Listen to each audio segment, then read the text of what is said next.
For tens of thousands of Allied soldiers, sailors, and airmen, World War II didn't end with a surrender. It began a new, brutal chapter of unimaginable suffering.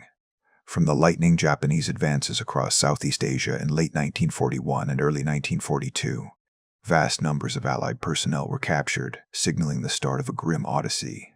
Compelling evidence. The fall of major Allied strongholds. Singapore, February 1942, the Philippines, April 1942, and the Dutch East Indies, March 1942, resulted in the capture of approximately 140,000 Western Allied military personnel. These rapid and overwhelming defeats left little opportunity for evacuation, forcing entire garrisons and naval crews into Japanese hands, including British, Australian, American, Dutch, and New Zealander forces. Insightful expert quote, "Unlike the Geneva Conventions observed to varying degrees by Western powers, the Japanese Empire held a deeply ingrained cultural and military ethos that viewed surrender as the ultimate disgrace. This led to a complete disregard for the rights and welfare of captured enemy combatants. Vivid example, the infamous Bataan Death March in the Philippines, April 1942, where tens of thousands of American and Filipino prisoners were forced to march 60-70 miles in tropical heat with little food or water, became an early, brutal symbol of Japanese cruelty, resulting in thousands of deaths even before reaching permanent camps. The rich explanation for this culture of disparity is the Japanese concept of Bushido, the warrior code, which emphasized fighting to the death and saw surrender as deeply dishonorable. This dehumanized prisoners, placing them outside the bounds of military respect.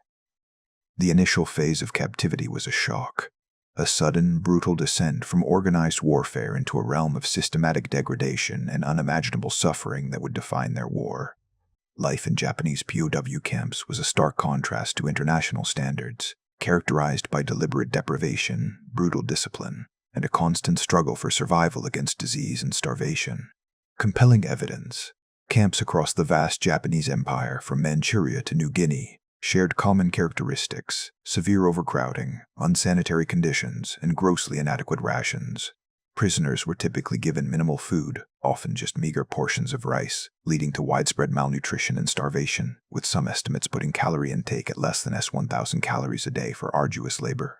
Insightful expert quote, "The Japanese High Command explicitly viewed POWs as a source of cheap, disposable labor.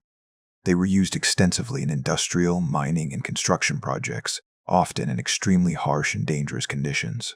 Vivid example. The Wakes.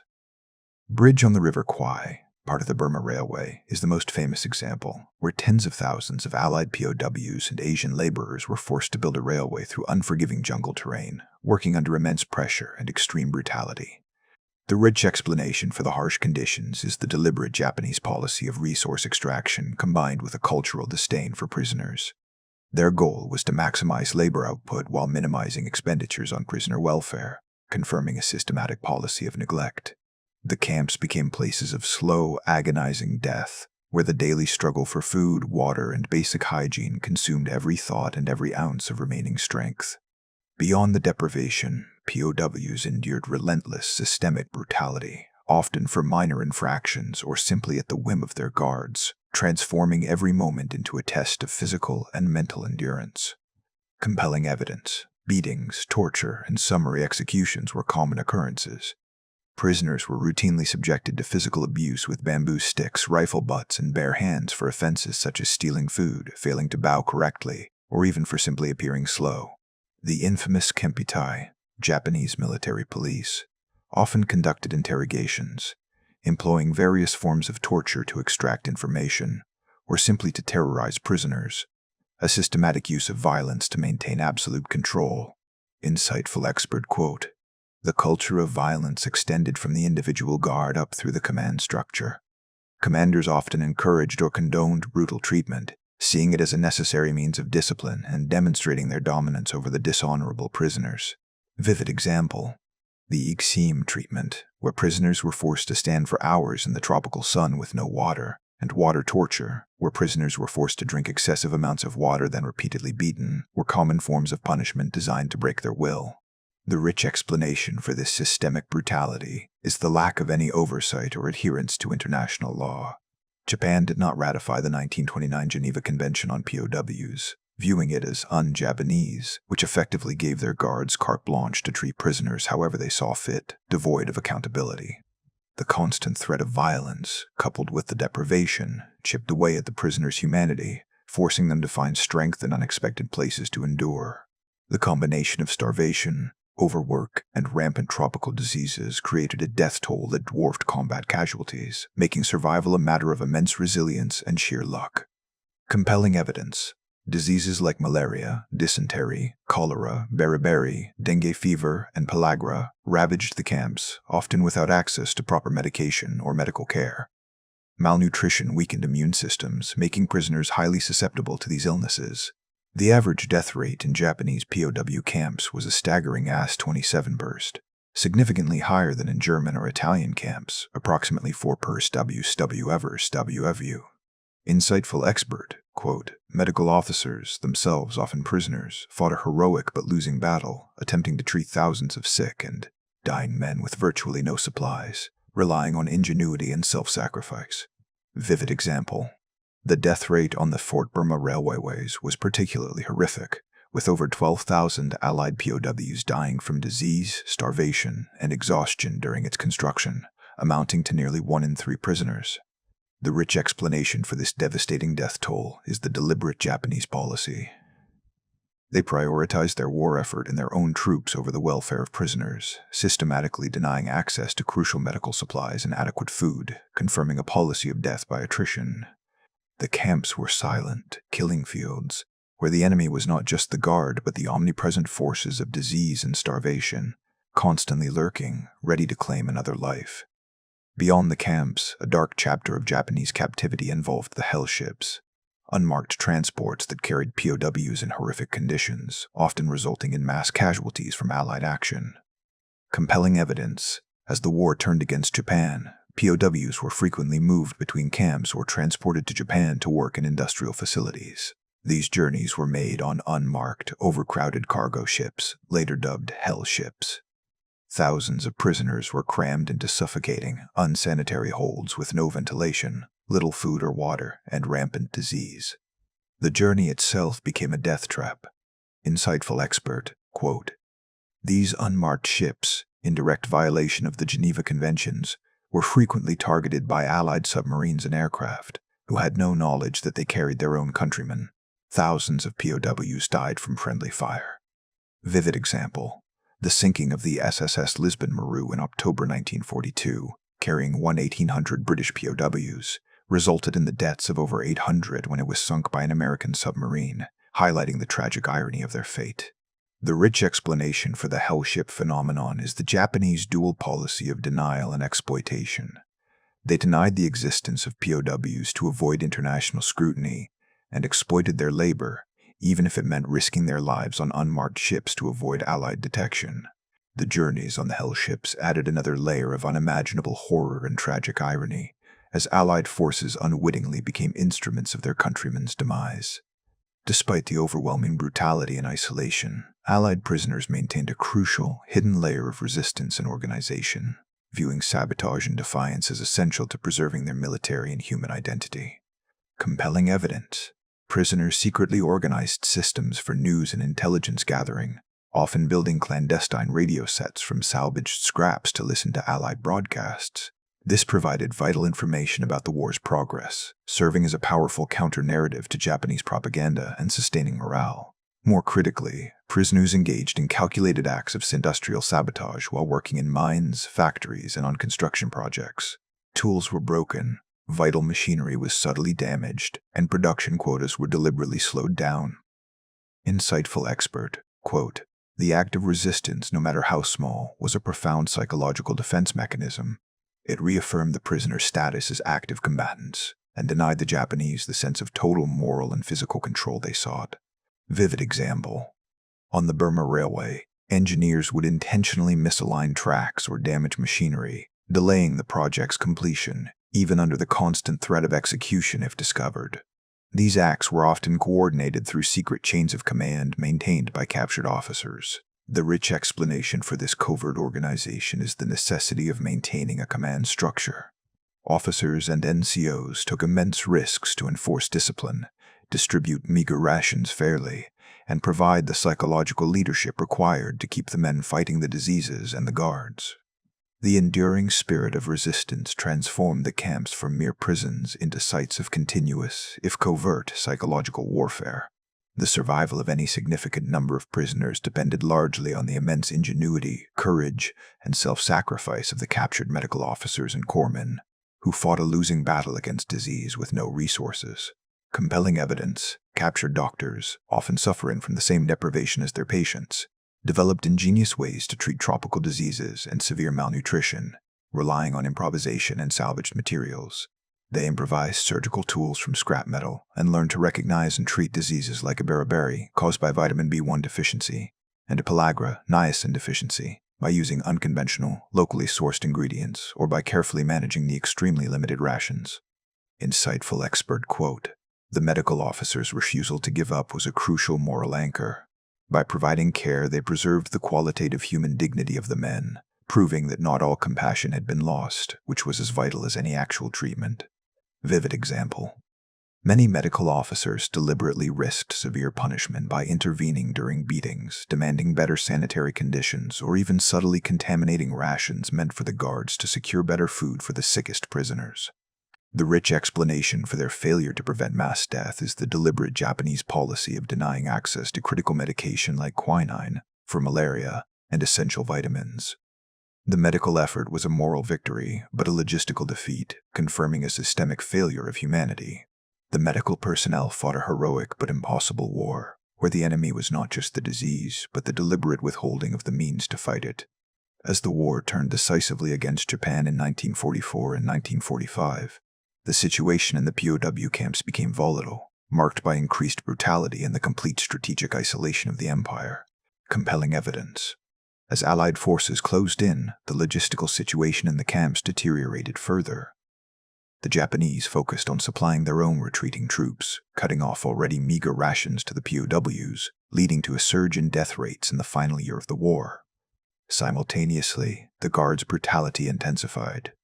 Driven by panic, shame over impending defeat, and the fear of prisoner revolt, beatings and executions became more random and frequent, reflecting the desperation of the collapsing empire. Insightful expert quote, "In several locations, Japanese command issued secret orders for the massacre of all remaining prisoners should an Allied invasion occur. A desperate final act of strategic denial, to prevent the POWs from being liberated or revealing the conditions of the camps." Vivid example. The Spalawan Massacre. Philippines, December 1944, saw over 150 American POWs incinerated by guards in trenches after an attempted escape, a chilling execution of this scorched earth policy that was only narrowly revealed to the Allies. The rich explanation for the increased brutality is the convergence of shame and fear. The Japanese military doctrine could not reconcile defeat, leading to a final, tragic lashing out against the most defenseless population under their control. The final days were a period of extreme danger, where survival was less about endurance and more about avoiding the final, desperate act of a defeated enemy. The moment of liberation brought immense relief, but immediately revealed the staggering physical and psychological cost of captivity to the world. Compelling evidence. When Allied troops reached the major camps, often alerted by clandestine radio reports or advancing intelligence, they found men who were living skeletons, suffering from severe tropical diseases, malnutrition, and profound physical wasting. The liberation brought immediate logistical challenges. The former prisoners required intensive medical care, stabilization, and gradual refeeding, a process that often took months to achieve partial physical recovery. Insightful expert quote, "Beyond the physical trauma, the former POWs carried an immense and lifelong psychological burden. The constant threat of death, the witnessing of extreme cruelty, and the loss of dignity led to severe and complex cases of post-traumatic stress disorder, PTSD. Vivid example. The former prisoners struggled to integrate back into civilian life. Many experienced decades of intense survivor's guilt, nightmares, and emotional numbness, confirming that the war continued to wage silently within them long after their release. The rich explanation for the lasting trauma is the unique nature of Japanese captivity. The combination of systematic humiliation, extreme hunger, and the arbitrary nature of the violence inflicted a deeper, more complex wound than experienced in many other POW contexts. The moment of liberation was not an end, but the beginning of a long, silent battle to reclaim their physical health and their shattered mental equilibrium. The aftermath of liberation initiated a period of military justice and a long, arduous process of reckoning with the horrors of the Japanese POW system.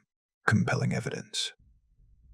The Allied powers immediately launched investigations into the atrocities committed in the camps, leading to the prosecution of hundreds of Japanese guards and officers in various war crimes trials across the Pacific and Southeast Asia. The testimony of the surviving prisoners was crucial, providing definitive, detailed evidence of the systemic brutality, deliberate starvation, and the use of forced labor that defined the Japanese POW system. Insightful expert, quote, "The survival of the vast majority of the captured personnel, despite the high death rate, became a powerful testament to human resilience, the strength of unit cohesion, and the ingenuity of their own medical personnel. Vivid example. In the decades following the war, former POWs and their families waged long legal and political battles for recognition, compensation, and a formal apology for the crimes committed against them, ensuring the historical record of their suffering remained clear and demanding. Accountability. The rich explanation for the legacy is the profound contrast between the deliberate Japanese policy of dehumanization and the prisoners' ultimate endurance. Their survival affirmed the spirit of humanity and defiance against a system designed for total physical and moral destruction. The memory of the Japanese POW camps endures as a powerful, somber chapter of the war, confirming the immense unbroken spirit of those who suffered under its darkest shadow. The liberation of the camps immediately launched a massive international effort to identify, prosecute, and hold accountable the individuals responsible for the systemic brutality, culminating in the Tokyo war crimes trials. Compelling evidence. Unlike the European theater, where camps were often run by the SS, the atrocities in the Pacific were deeply intertwined with the Imperial Japanese Army's command structure. This necessitated numerous, localized tribunals across the Philippines, Singapore, and Australia, in addition to the International Military Tribunal for the Far East, IMTFE. The testimony of surviving POWs, often delivered while the veterans were still recovering physically, was the crucial primary source evidence used to document the systemic torture, forced labor, and deliberate starvation policies. Insightful expert, quote, "The trials faced immense legal and political complexity, particularly regarding the prosecution of high-ranking officers and the interpretation of command responsibility when Japan had not ratified the Geneva Convention. Vivid example. Key figures, including lieutenant generals and camp commandants, were tried and convicted based on the overwhelming statistical reality of the death rates in their camps, which served as definitive proof of neglect and deliberate cruelty. The rich explanation for the multiple trials is the scope of the empire. The decentralized nature of the camps required local jurisdictions to prosecute the vast number of guards and subordinate officers responsible for daily brutality, confirming the widespread institutionalization of abuse. The pursuit of justice was a long, arduous process, seeking to establish individual accountability for the systemic failure of humanity. The consequences of Japanese captivity extended far beyond the war's end, imposing a severe and lifelong economic and physical burden on the veterans and their nations. Compelling evidence. Former POWs suffered from significantly higher rates of chronic tropical diseases, malaria, dysentery, severe malnutrition-related illnesses, permanent nerve damage from beriberi, and accelerated aging compared to veterans who served in other theaters. This long-term health burden translated directly into a massive economic cost, requiring lifelong medical care and disability payments from Allied governments. Many veterans were unable to return to full employment due to physical and psychological damage. Insightful expert, quote, "The U.S. government, recognizing the unique severity of the conditions, eventually instituted specific policies and compensation packages for former Japanese POWs, acknowledging that the trauma was unique and permanent." Vivid example. The prisoner of war syndrome. Encompassing PTSD, malnutrition-related defects, and chronic pain, required specialized medical treatment unavailable to most veterans immediately after the war, leading to decades of struggle and inadequate care. The rich explanation for the prolonged suffering is the unique nature of the captivity. The combination of forced, sustained starvation and continuous psychological terror inflicted deep, complex wounds that modern medicine only fully began to understand decades after the conflict. The true cost of the Japanese POW system was a massive, intergenerational burden of care and compensation. The systematic nature of the abuse confirmed a profound cultural and structural failure within the Imperial Japanese Army, highlighting the tragic consequences of adhering to the rigid Bushido code. Compelling evidence. The Japanese military structure lacked any internal mechanism for accountability regarding the treatment of prisoners. The High Command either ignored or explicitly sanctioned the brutal conditions, viewing POWs as disposable assets. This complete disregard for international law and basic human welfare was a direct consequence of the Bushidoke ethos, which made surrender dishonorable and therefore viewed the captured enemy as morally worthless. Insightful expert, quote, "Historians contrast this with the conduct in European POW camps, German-Italian, where, despite abuses, adherence to the Geneva Convention ensured significantly lower death rates, around 4% versus 27% in Japanese camps. The disparity confirms the intentionality of the Japanese policy. Vivid example: the deliberate use of prisoners as slave labor on massive projects like the Burma Railway and in industrial mines was a core strategic element, prioritizing resource extraction over the preservation of human life. The rich explanation for the high death rate is not simply neglect, but deliberate policy. The lack of medical supplies, sanitation, and sufficient food was systematically enforced to maximize labor output at minimal cost, resulting in death by attrition. The failure was systemic, flowing from the top of the Imperial Japanese Army and resulting in a policy of death by neglect and brutality. Despite facing the most brutal conditions of the war, the vast majority of Allied prisoners survived, a testament to the strength of unit cohesion, leadership, and human resilience. Compelling evidence, the survival rate, while low compared to other theaters, was achieved through immense acts of defiance, ingenuity, and mutual support. Prisoners risked severe punishment to share meager food rations, nurse the sick, and maintain sanitary conditions. The clandestine maintenance of the military command structure, with officers and NCOs providing moral leadership, distributing supplies, and organizing resistance, was a crucial factor in preventing total collapse and anarchy.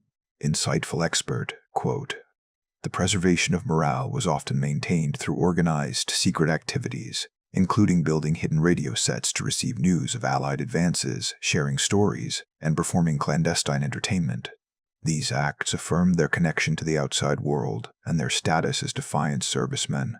Vivid example: the immense ingenuity of the captured medical officers, who created surgical tools, medicines, and diagnostic methods from salvaged scrap and local flora, was essential in mitigating the worst effects of tropical disease and malnutrition. The rich explanation for the resilience is the psychological warfare waged by the prisoners themselves. By maintaining discipline and a sense of collective purpose, they successfully resisted the Japanese goal of total psychological and moral destruction, surviving through sheer force of will. The enduring legacy of the survivors is the affirmation of the unbroken spirit in the face of absolute inhumanity. The historical memory of the Japanese POW experience remains a unique and somber chapter of WWII, ensuring that the immense sacrifice is permanently acknowledged and serves as a warning against unchecked military power. Compelling evidence. The high statistical reality of the death rate, 27% compared to 4% in the European theater, serves as the permanent, numerical indictment of the Japanese system. The testimonies and records of the former prisoners permanently secured the historical truth of the atrocities, ensuring that the Japanese cultural doctrine regarding prisoners of war is forever enshrined as a failure of humanity. Insightful expert, quote, "The legal and political battles waged by the veterans in the decades following the war, seeking formal apologies and fair compensation, ensured that the historical record was not obscured by geopolitical expediency." Vivid example: the preservation of sites like this bridge on the River Kwai serves as a dual memorial, a reminder of the immense Japanese engineering effort and the brutal, deadly cost paid by the Allied and Asian laborers who built it. The rich explanation for the enduring legacy is the contrast between the prisoners' immense physical suffering and the moral clarity of their defiance. Their story is a powerful reminder of the fragility of human rights in the face of absolute military power and ideological rigidity. The memory of the Japanese POW camps endures as a powerful, somber chapter of the war, confirming the immense human cost of military dishonor. The final act of liberation was often complicated by the extreme secrecy and deception employed by the Japanese to conceal the existence and locations of the camps from advancing Allied forces. Compelling evidence. In the war's final weeks, Japanese command often attempted to move large groups of prisoners deeper into remote, unmapped areas, such as the mountain camps of Taiwan or the hinterlands of Manchuria, as part of a final, desperate attempt at strategic denial of evidence.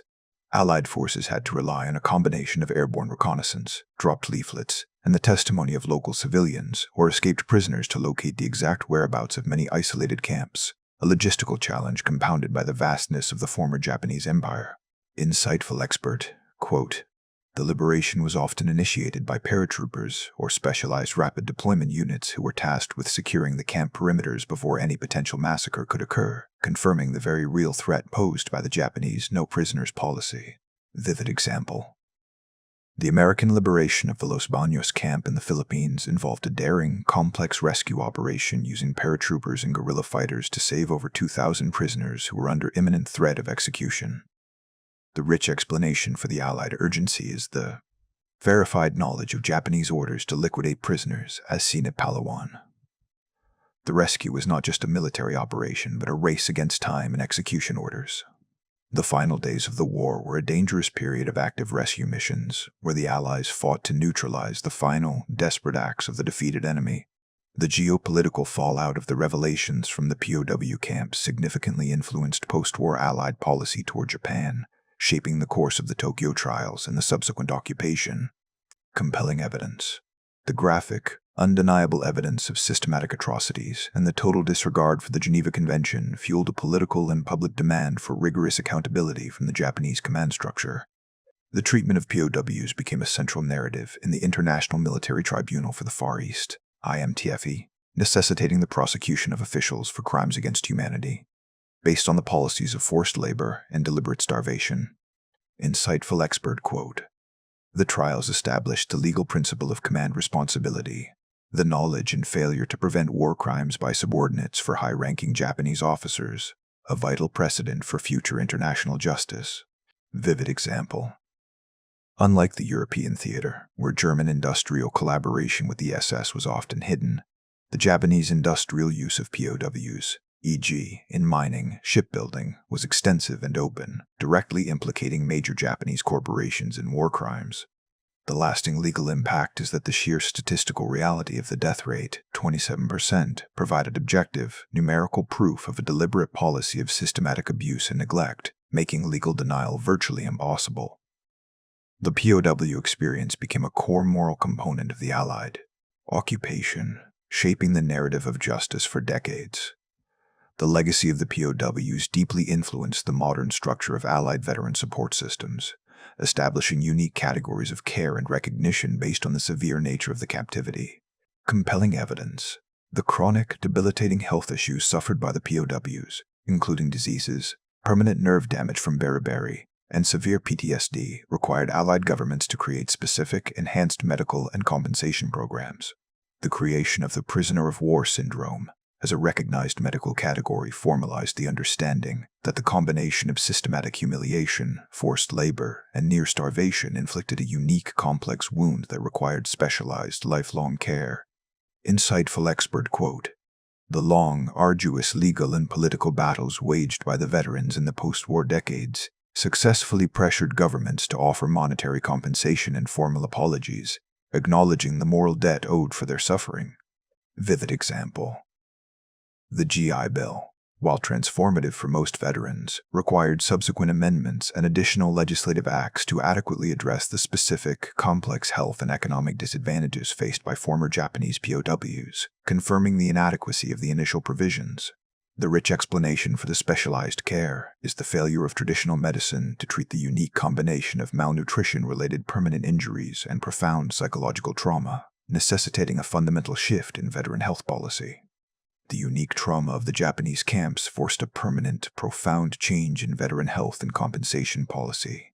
The cultural memory of the Japanese POW experience serves as a unique testament to the power of human spirit and the dark side of ideological warfare, influencing Western literature and film. Compelling evidence. The narrative of suffering, resistance, and ingenious survival in the camps became a powerful literary theme, shaping influential works like The Bridge on the River Kwai and Unbroken, ensuring the history remained a part of the popular consciousness. The focus of these narratives often centered not only on the brutality of the captors, but on the immense psychological ingenuity and moral leadership of the prisoners themselves, who preserved human dignity against systematic dehumanization.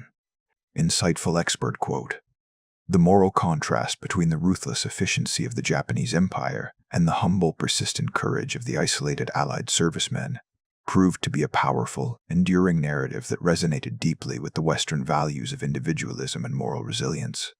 Vivid example: the maintenance of clandestine activities, secret radios, shared scraps of food, and covert worship affirmed the prisoners' defiance, transforming the camps into sites of passive, sustained psychological resistance.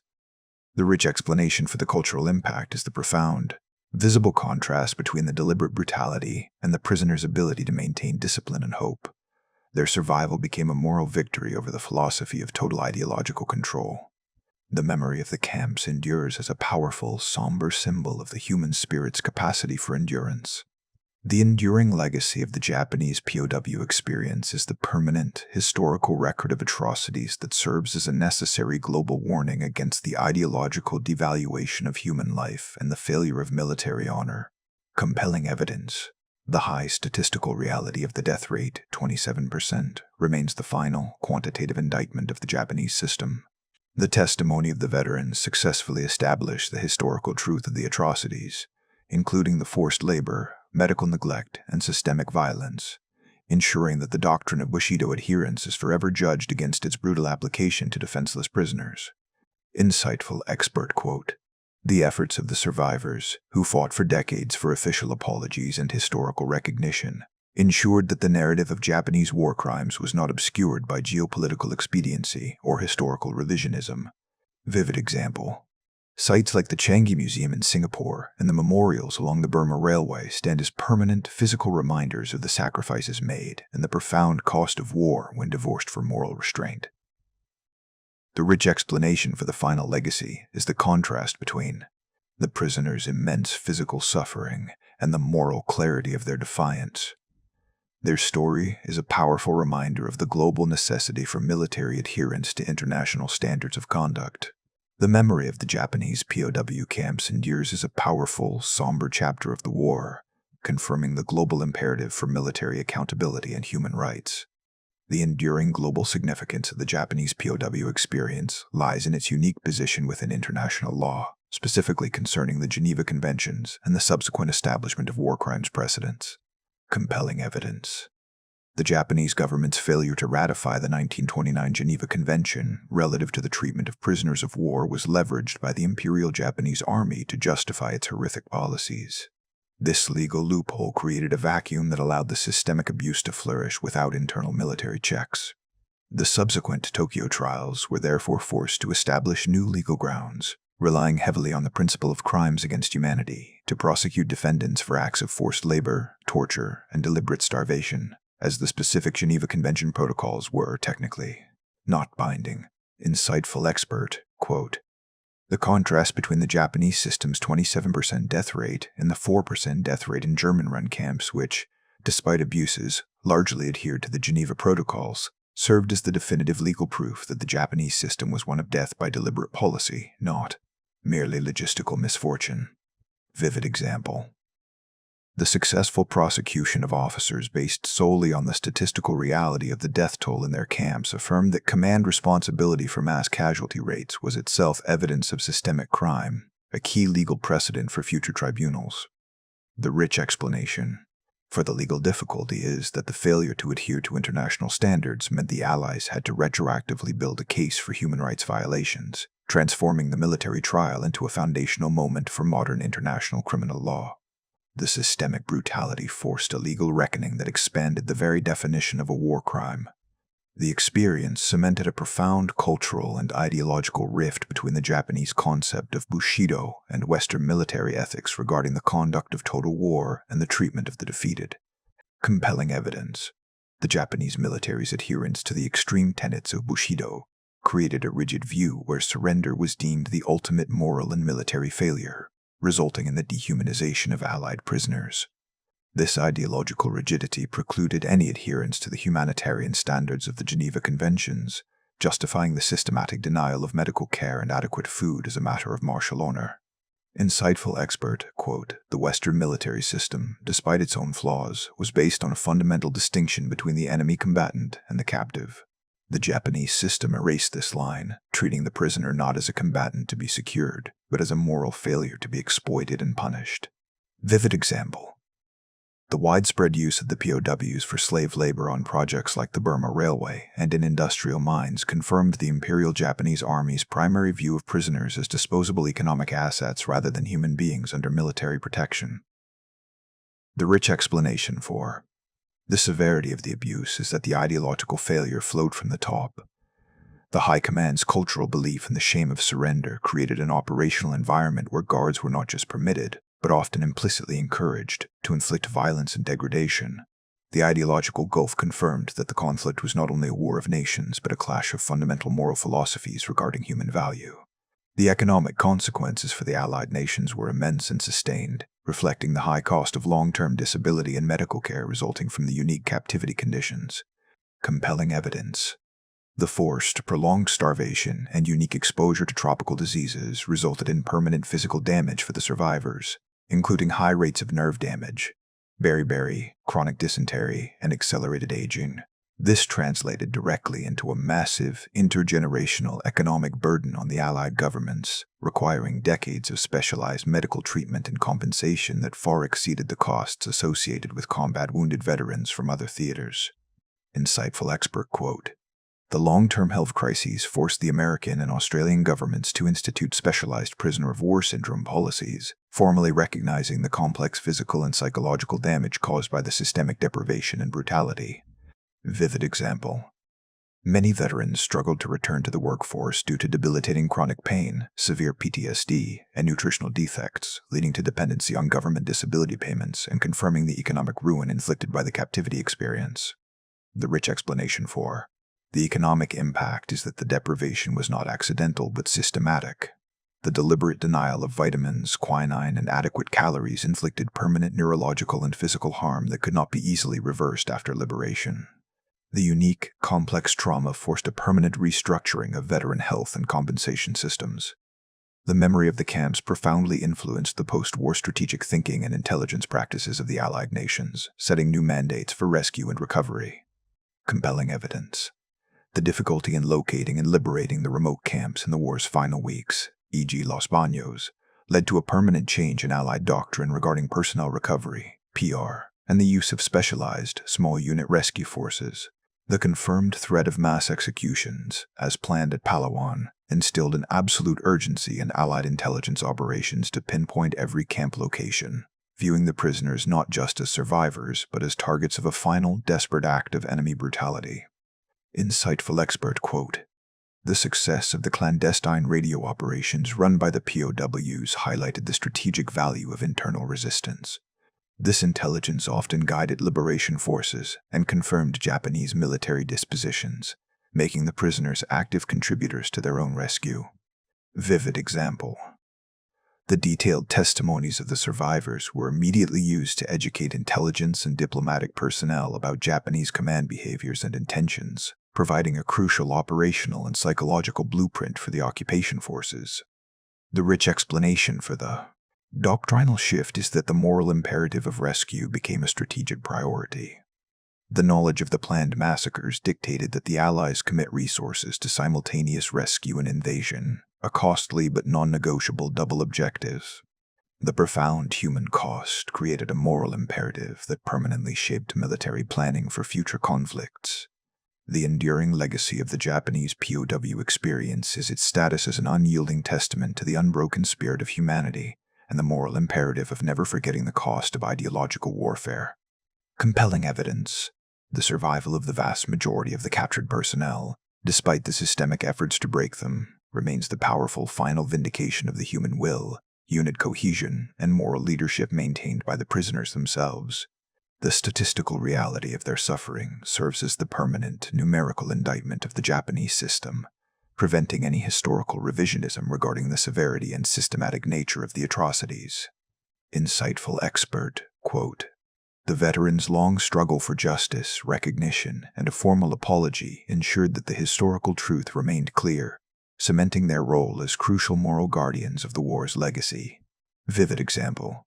Memorials like the Seikskangi Museum and the reconstructed sections of the Burma Railway serve as permanent, tangible reminders of the sacrifices made and the profound cost paid when military honor is divorced from universal human rights. The rich explanation for the final legacy is the contrast between the prisoners' immense physical suffering and the moral clarity of their defiance. Their story is a powerful, somber chapter of the war, confirming the global necessity for military accountability and human rights. The memory of the Japanese POW camps endures as a critical moral anchor in the history of WWII.